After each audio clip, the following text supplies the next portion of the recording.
Well, I have to apologize for lack of space. Sorry. Some of those who are standing could come and sit here if you want to sit in the aisles here. We can fit a few more people up here. 3 or 4 people. Hare Krishna, Krishna Krishna, Hare Hare, Hare Rama, Rama, Hare Hare. So we've been talking a lot about chanting japa. I'd like to speak a few words about chanting in kirtan. Now, chanting in kirtan, the same principles apply. We should chant hearing the names of Krishna, praying to Krishna. Kirtan is also musical, but the main principle is chanting the names of Krishna with love and faith, chanting attentively, praying to Krishna for his mercy. It's enjoyable, but it's not entertainment. It is meant for Krishna's pleasure. So especially when we're chanting in front of the deities, we should always be very much conscious that we are who we are chanting to, that we are chanting for the pleasure of the deities. Center our attention on the sound of Krishna's names and also on the deities. Sometimes we see kirtans in which everyone is dancing, but they're all in a circle and the center of attention is away from the deities. Sometimes the attention is so much on the devotees who are dancing or on the kirtan leader. And sometimes even all the devotees are chanting, but their backs are all towards the deities. So we should be very conscious that we're chanting and dancing for Krishna's pleasure. Dancing should also be for Krishna's pleasure.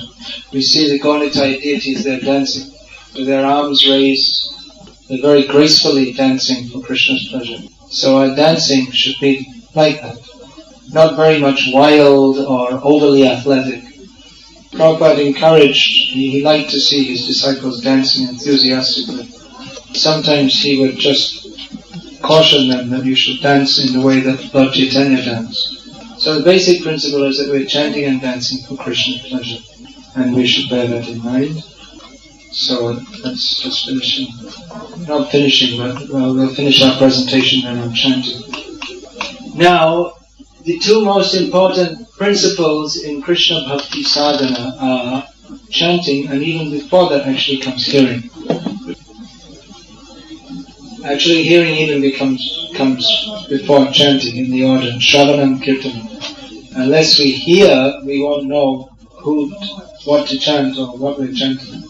So hearing and chanting, they're the 2 basic principles of advancement. Of course, there are so many different other kinds of service also. What do we hear? We hear that we should serve Krishna. So there are so many different ways to serve Krishna.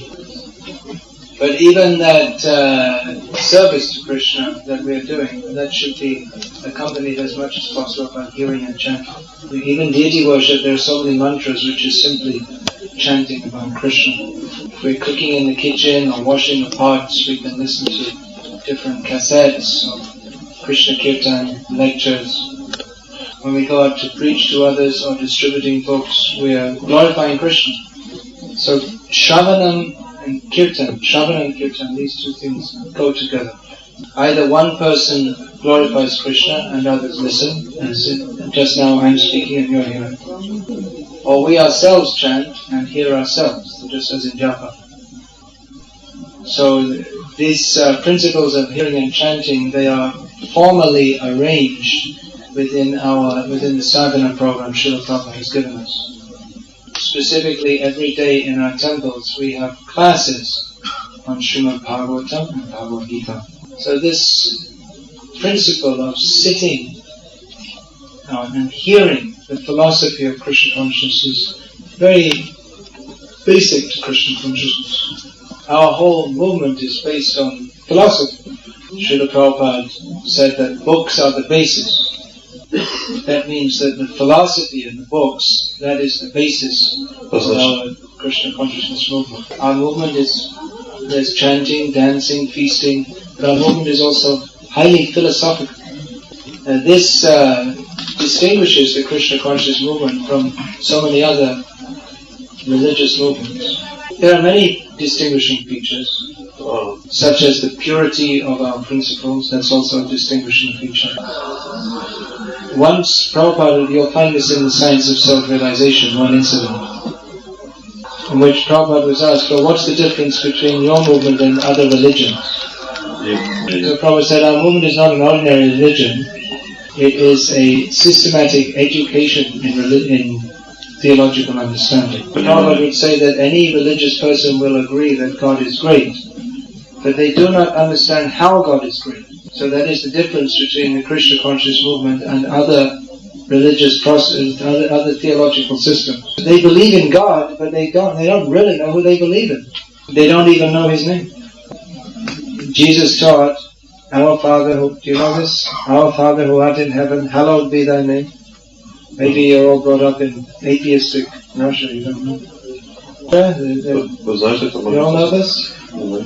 So hallowed, glorified be thy name, but what is His name? They don't know. How can you love someone if you don't even know their name? You tell your friend, oh, I fell in love. Well, with who? Well, I don't really know their name, but that's the first thing. So Krishna consciousness gives scientific knowledge of God. As stated in Srimad Bhagavatam, Bhagavat Tatra Vijnanam Mukta Sangasya Jayate. This is scientific knowledge of the thesis of God, by knowing which we are liberated from material contamination. Now we don't see any organization where the members daily sit to hear and discuss philosophy like this. Of course, it's not. I mean, in the university, in the philosophy class, they may be discussing. There are few people that attend such philosophy lessons. But this going so deeply into theological science and basing our lives upon it, we only find this in the Krishna consciousness movement. Now, this hearing is very, very powerful. Very powerful to clean our hearts. Our hearts are unclean. Unclean means they are filled with Kam, Krodh, Lobh, Moha, Mada, Matsarya, the 6 enemies. Lust, greed, envy, illusion, madness, anger. These are all coming about from the basic enviousness or forgetfulness of Krishna. So all misconceptions are removed by regularly hearing Srimad Bhagavatam. There are many, many shlokas in the Bhagavatam itself and throughout the Vedic scriptures describing the benefits of hearing about Krishna.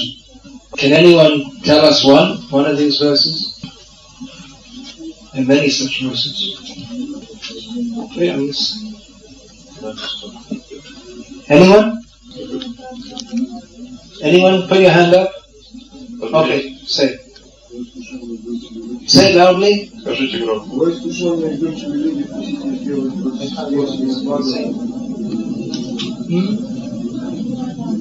Say it again. He's saying it in Russian. Не слышно, что вы говорите. О искушенные вдумчивые люди, хотите сделать плод Шримад Бхагаватам, этот текст вспоминает.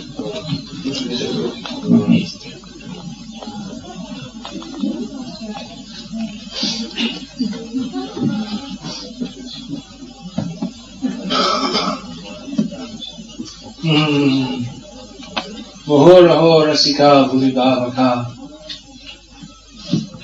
That's the 3rd verse of Bhagavatam. Thoughtful men relish this fruit.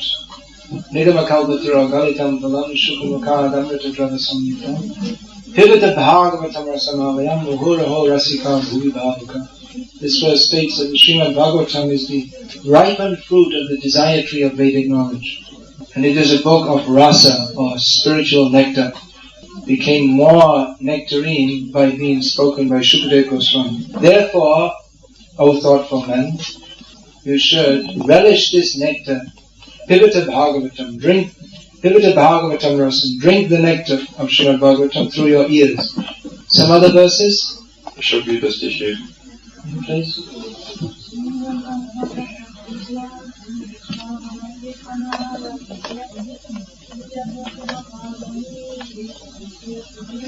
Yeah, this is a very important verse. And there's another verse which comes with this. Another well-known verse. Can you say the other verse which goes with this? Two verses together. Nashta. Say loudly. Nashta prayesha bhareshu nityam bhagavata seva bhagavati navashloke bhaktir bhavati naishiki. Very, very important. If we just meditate upon the meaning of these verses, we'll get so much inspiration to hear about Krishna. Hearing topics of Krishna is itself a pious activity. Now, we're talking about the dirty things in the heart. Lust, greed, anger, etc. Antastha means they're fixed in the heart, all these nasty things. Vidyantastha. So, how to clean them up? Here, Sutta Goswami says that Krishna himself cleans them up. Krishna cleans these things from the heart of the devotee because he is the very great well-wisher of his devotees. In this regard, there's another verse in Bhagavatam that states that people who are regularly hear the Srimad Bhagavatam and take the subject matter very seriously, they will very quickly have Lord Krishna manifested within their hearts. So, the same thing, abhadrani, the abhadra, the nice things in the heart, nashta prayesha, they become practically just by this hearing alone, they are all destroyed. And not only that, but fixed up devotional service to Krishna becomes manifest. There are many such verses, famous verses, Satang Prasangam Namavirya Samvidam Bhavanti Vitkarnam Sayana Kata Tajjoshvanat Ashvatavardhavatmani Shrataratir Bhaktir Anukramishati. Kapila Dev says that hearing in the association of devotees is very pleasing to the heart, to the ears and the ears and the heart. Just by hearing that we make so much progress, we make so much advancement on the path of liberation. And just by that hearing, our faith, our taste, our feelings for Krishna, and pure devotional service all develop. So such a nice process. You don't have to do any difficult austerities. All you have to do is sit and hear. And hear what? Hear about Krishna. What could be more relishable? Such a nice process. So this is, we can't measure how important this is. You see, there are many devices for measuring.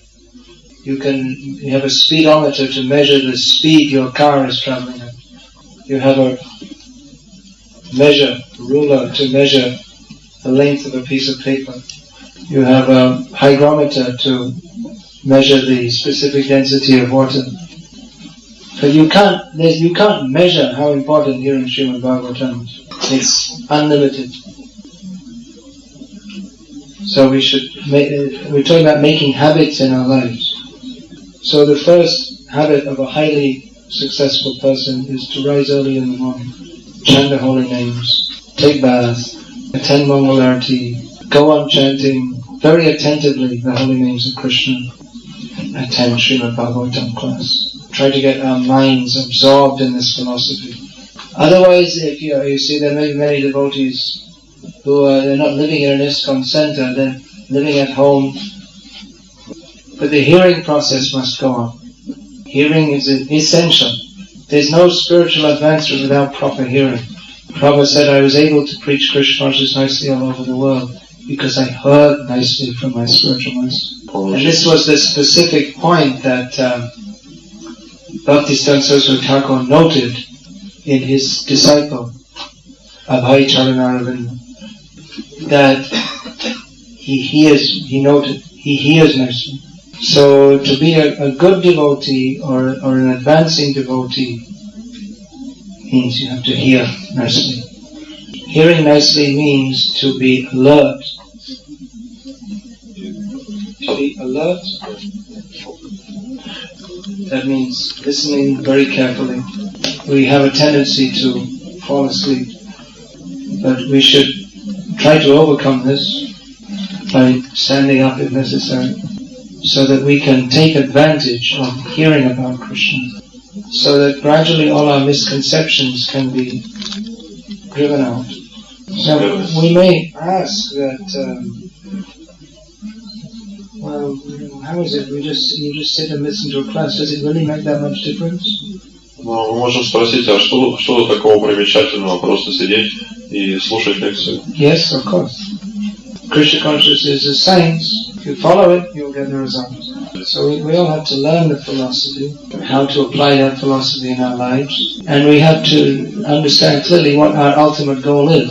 All the philosophy of Krishna consciousness is under three headings: Sambandha, Abhideya, Prayojan, which means understanding our relationship with Krishna. Abhideya means learning how to act in that relationship. And Prayojan means attainment of the final goal, love of Krishna, going back to Godhead.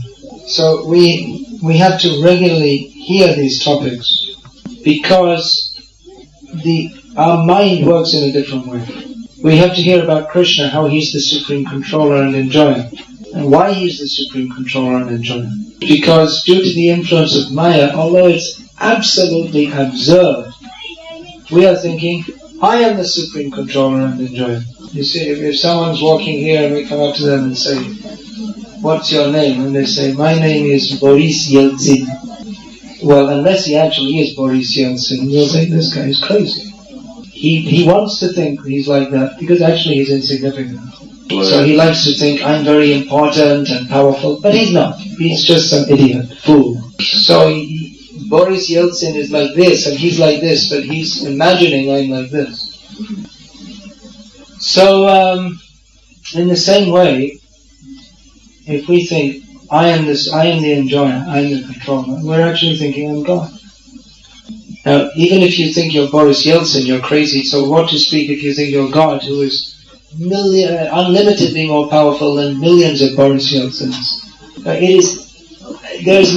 Just like there's no measuring how powerful the name of Krishna, there is no measuring how nonsense we are to think that I am the controller, I am God, I am the enjoyer.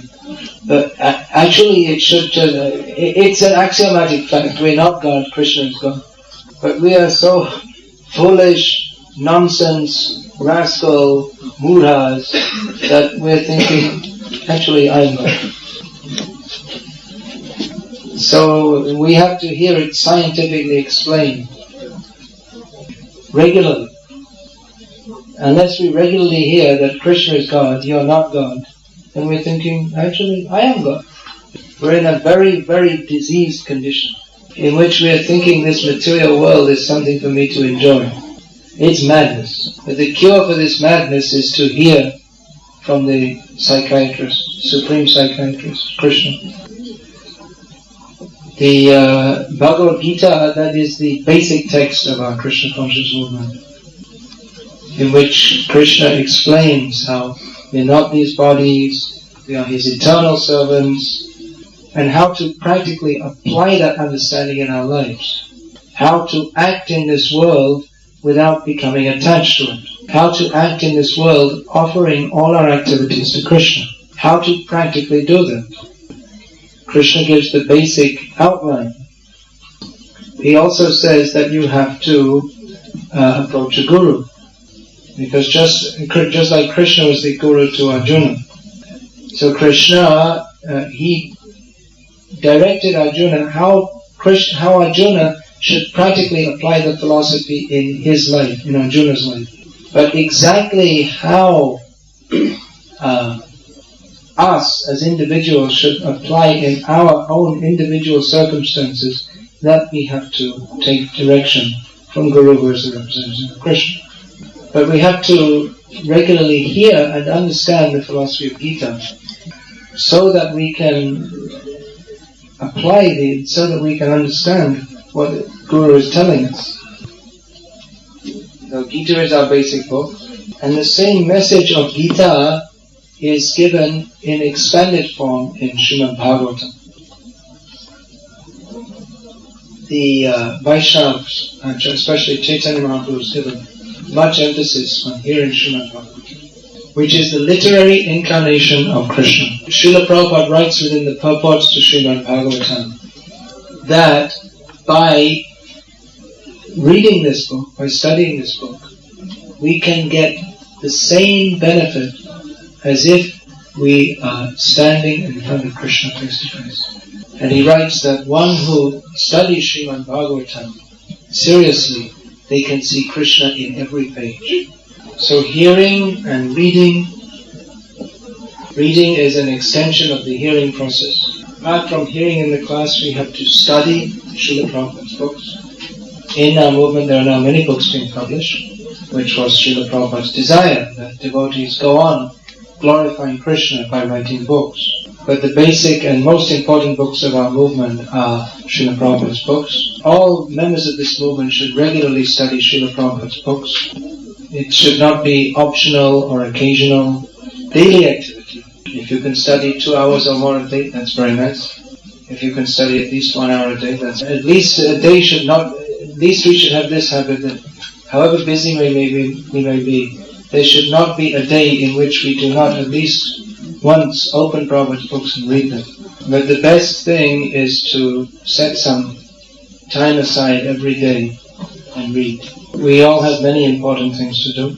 Preaching Krishna consciousness all over the world is, again, unlimitedly important.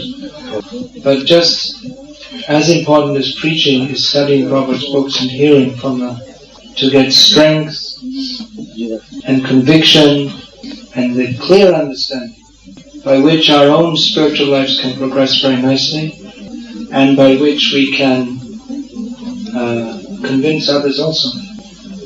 So I would think most of you who are here are in the habit of studying Prabhupada's books. I would guess that from the way you're all hearing very nicely and making notes. So make this a lifelong habit. Don't ever think, well, now I know everything in Prabhupada's books. I've read them all, I don't need to read them anymore. You go on and on reading. Pivata Bhagavatam Rasamalayam. This word alayam means up to the time you leave the body. Throughout your life, go on studying Srimad Bhagavatam. You read from the first canto to the 12th canto, you finish. Then you can go on to Chaitanya Charitamrita and other books. Then you start again. Go on and on. Again and again read Bhagavatam. Even you may be Guru, Sannyasi, GBC. And we all are servants of Krishna. So we all have to perform the basic spiritual duty of reading Srimad Bhagavatam. And actually when you get a taste for these things, you'll want to automatically, it's not that someone has to come and say, you must read this book. Rather you will automatically say, I must read this book. Someone will say, but you've already read it 10 times. Only 10 times I want to read it more. That is the nature of spiritual literature. That we gain more and more taste. It's very enjoyable. Since I came to Russia, I've been going through Krishna book, Krishna Lila. I don't know how many times I've read it before. It's not that it's not relishable. I know what's going to happen. It's not like a detective novel and you don't know what's going to happen. Shishupala is blaspheming Krishna and 2 paragraphs later he's going to have his head cut off. But still we want to read. So go on reading. Bhagavatam, Bhagavad Gita, Nectar of Devotion, such nice books. Prabhupada said this he considered his greatest contribution. So study. I think in Russia, this cold, dark winter, there may be some good thing. And you don't want to go outside, you stay inside and read Prabhupada's books. Then you won't be in the cold, dark Russian winter, you'll be in Vaikuntha. So go on hearing, we'll be chanting, studying. This way we will become Krishna conscious. What does Krishna consciousness mean? Krishna consciousness means to be conscious of Krishna. At the moment we're mostly conscious of our bodies. We're conscious of our tongues, bellies, genitals and all these. We're conscious of our minds, our false egos. What are other people thinking of me? If anyone says anything against me, I will pull out nuclear bombs and smash them. Krishna consciousness means to change our whole way of thinking. Hearing regularly, daily, you're not that body. You are the eternal servant of Krishna. And hearing again and again and again. So that at some point in time, we may finally wake up and think, wow, I'm not this body, I'm the eternal servant of Krishna. It's really true. And when we finally wake up to that consciousness, then we will be Krishna conscious. We have to become Shastra Chaksha, seeing through the eyes of Scripture. So that the whole ethos we're living in is completely one of Maya. The way we're trained to think and the way other people around us think, those who are not devotees, it completely goes against the way of thinking that a Krishna conscious person should think. The world view of materialistic people is that life is meant for working hard and enjoying yourself. People think to drink vodka is it makes you into a man. We are Russian. Мы русские. I was on a train going from in Russia. So there was one soldier just come back from Chechnya, and he was chastising the devotee who was with me. But what is this Hare Krishna? We're Ruski. This is not Russian.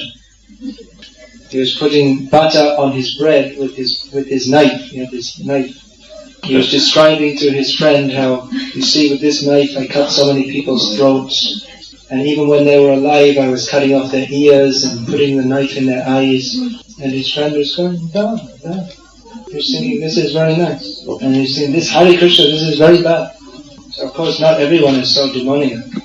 But basically the whole way of thinking is quite different. Generally it is very common when young people join our movement, their parents become horrified. If their children become drug addicts or alcoholics or gangsters, they think, well, that's normal. But if they become devotees of Krishna, they become, it's the worst thing that could possibly happen. You spoiled your whole life. I mean, you're young, you should be enjoying sex. I spent all these years bringing you up, and now it's all spoiled. So like this, the whole current of society goes against the way of thinking of Krishna consciousness. So we have to hear the philosophy of Krishna consciousness daily. Fix us in the understanding of reality. It goes beyond the apparent reality that we are Russians and that enjoyment of the body is the purpose of life, and brings us to the actual understanding that this body is temporary. I am the eternal soul within the body, and that our actual existential position is that of servants of Krishna. So chant very carefully. Take this process of hearing about Krishna, studying Prabhupada's books very, very carefully. I think even if you take cassettes of these lectures, they may help you to be enthusiastic about the most important processes of advancement in Krishna consciousness. Hearing and chanting throughout our lives. Hare Krishna. Hare Krishna. So is there any question? Alright. Are you going to come tomorrow to this program? Could I request you to come? Do you have a dhoti? No. Would you like to learn to wear a dhoti? That would be nice. A dhoti, this is our uniform. We're marching back with Krishna's army. So that's one point. If you could take that up, that would be very nice. So what's your question?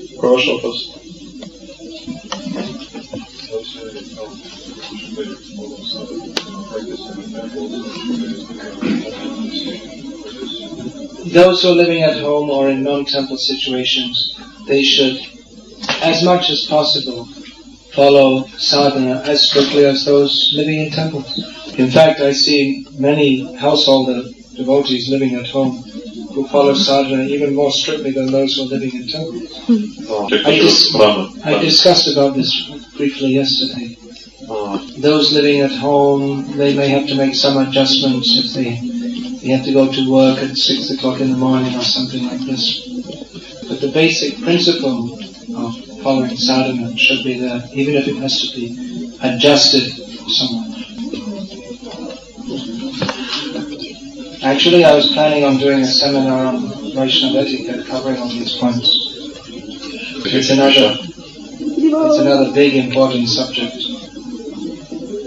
Then I was told that Vidya Purna Maharaj was doing a seminar on Vaishnava etiquette.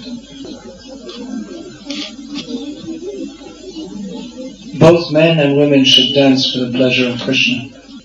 If they do that, their dancing will generally be graceful.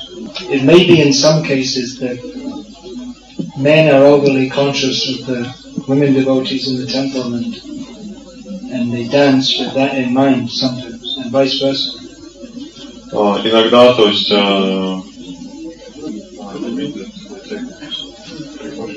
no, sometimes the men are dancing to impress the women or something like that. Sorry to say, but maybe. There's been a lot of discussion in our movement in the last few years about whether the lady devotee should stand at the back or at the side or what.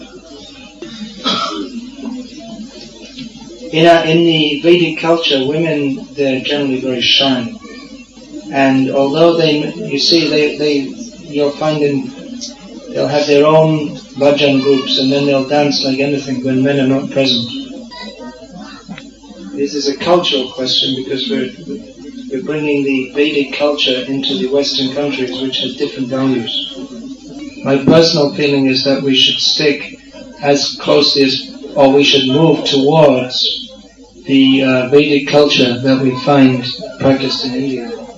Because that culture is based on Shastra and is meant for spiritual elevation. In the Western countries where they have no philosophical understanding of the purpose of life, there is much propaganda that women should be equal to men in all respects.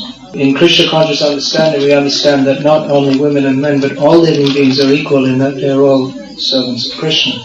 And that all living beings, or especially human beings, whatever body they may be in, male or female, they have an equal opportunity to go back to Godhead.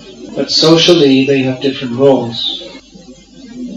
Socially, in the Vedic culture, women take a subordinate role to that of men. And men are also trained to be very responsible. Now, it may be said that most men are not responsible, and that therefore women should not be subordinate. These are complex social issues. And having said this much, within a few days, I'll probably be attacked on the internet for having said it. I gave a class a little bit like the class I gave this morning in Mayapur during the festival, and a few days later I was attacked all over the world on the internet saying that by my preaching I'm destroying families. Although there are several devotees in this room whose family life, I think they will say, has been benefited or even saved by my preaching according to Prabhupada's books.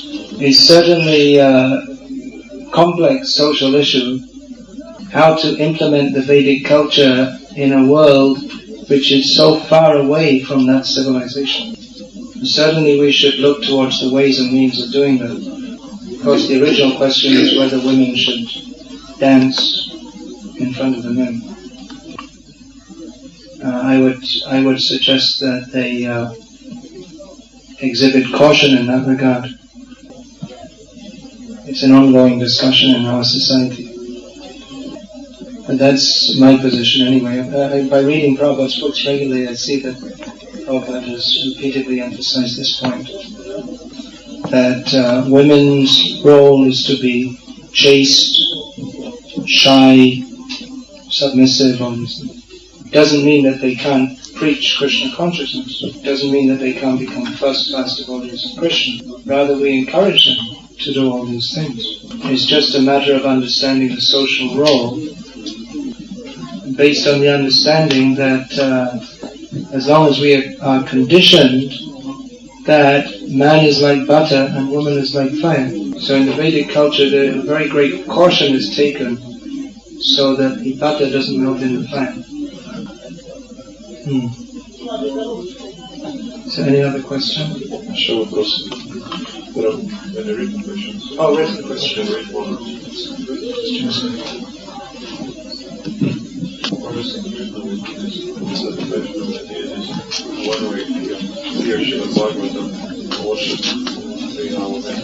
Oh yes, this is a very nice question. Хороший вопрос. Yeah, everything we do in Krishna consciousness is done for the pleasure of Krishna. So hearing is also service to Krishna. One of the 9 processes, Shravanam, is the first given. So everything is done in a service mood.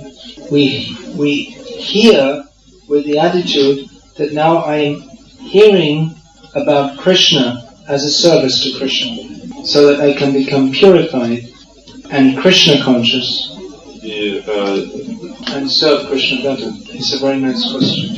Then, more questions? В книге Бхакти Бабаджи написано, что вы приняли сознание Кришны в 18 лет. Как отнеслись ваши родители к этому? Какой институт вы кончили? Кто дал вам саньяс? In Bhakti Babaji, it is written that you came to Krishna consciousness at the age of 18. What was the attitude of your parents? What university you graduated? Who was your sannyas guru? Well, it's not really anything to do with the subject that we're discussing. В журнале Арчина есть фраза, что при поклонении божествам нельзя проявлять сентиментальность. В любви не должно быть сентиментальности. Какое значение придается здесь этому слову? In Archana magazine, it is said that while worshipping the deities, we should not be too sentimental. So does it mean that love has no sentiments? What is the meaning of this word, sentiments? Srila Prabhupada writes in his Bhagavad Gita purport that religion without philosophy is sentimentalism or sometimes fanaticism. And philosophy without religion is simply mental speculation. Now it's described in the Srimad Bhagavatam that the very neophyte devotee worships the deity, but he's not interested in associating with or hearing from advanced devotees. So he doesn't have a proper understanding of what he's doing or who Krishna is. So he may have some feeling that I love Krishna, but because he is not heard properly, then he doesn't have a clear concept of what that love of Krishna is. Because he's not heard properly, he doesn't have a clear understanding of what Krishna consciousness is. And because he's not heard properly, he's not become purified from lust, greed, anger, envy, illusion, madness, and this. So feelings are certainly required in Krishna consciousness. But if we simply think, oh, I love Krishna, Krishna is so beautiful, but we don't take the trouble to properly hear about Krishna as Krishna directs us, that is called sentimentalism. We cannot make proper advancement with without taking the trouble to understand the philosophy of Krishna. Кем является Господь Иисус Христос, Сыном Бога? Who is Lord Jesus Christ, Son of God? Yes? Да. We are also sons of God. Мы тоже сыновья Бога. He's a very exalted son of God. Он очень возвышенный Сын Бога. The question should be actually related to the topic of spiritual. All these questions are related to Jesus Christ. It's not a subject. I mean, there are limited things we can ask about, but the particular topic we have is advancement in Krishna consciousness. Please excuse me, but we're trying to concentrate on this. Я пытаюсь практиковать сознание Кришны уже более 6 лет, но все же я с большим трудом могу встать рано, даже если проснусь. Как мне справиться? То есть как лучше настроить свой ум? I've been practicing Krishna consciousness for 6 years already. Nevertheless, it is very troublesome to me to get up early, even if I wake up. How should I change myself? How should I, in what way should I treat the mind? How should you treat the mind? Bhakti-Siddhanta Saraswati Thakur said, beat it with shoes. Obviously this is allegorical, because the mind is supple and shoes are made of gross elements. But the point is that if we take shelter of our materially contaminated mind, then we're not going to make any advance. Determination is required to make advancement. So you have to do whatever is necessary. Take rest at night earlier. Don't eat too much, especially at night. If we understand how important Krishna consciousness is, then we'll do whatever is required to become Krishna conscious. Or anyway, it's not very good, but if somehow or other we can't organize ourselves to get up early in the morning, at least when we get up we should chant Hare Krishna. Don't stop chanting Hare Krishna. Even if we only move at 1 kilometer an hour towards our goal, we should at least keep moving towards the goal. Don't give up. There are other techniques you could use. If that person who asked that question is living in the ashram, they could ask someone to throw a bucket of cold water on them at 4 o'clock in the morning. Should work. Alright, so time is up. There's another seminar after this. There's a video show or something like that. Otherwise, I don't mind. I can go on. Is there another show coming up after this? Okay. Alright, so we'll finish there. Hare Krishna. Hare Krishna. Thank you for your patience. All glories to Srila Prabhupada.